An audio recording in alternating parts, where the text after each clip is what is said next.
कितने दिन ना सोने से इंसान की मौत वाक़या हो सकती है?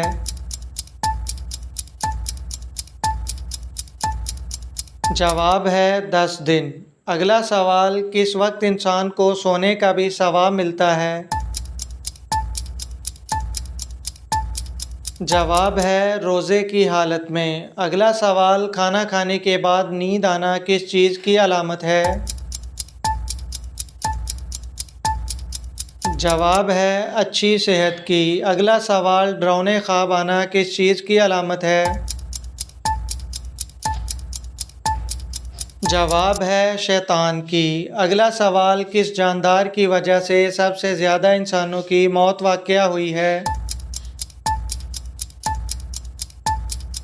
जवाब है मच्छर की। अगला सवाल, वो कौन सा जानदार है जिसका सर काट दिया जाए तब भी वो 9 दिन तक ज़िंदा रहता है?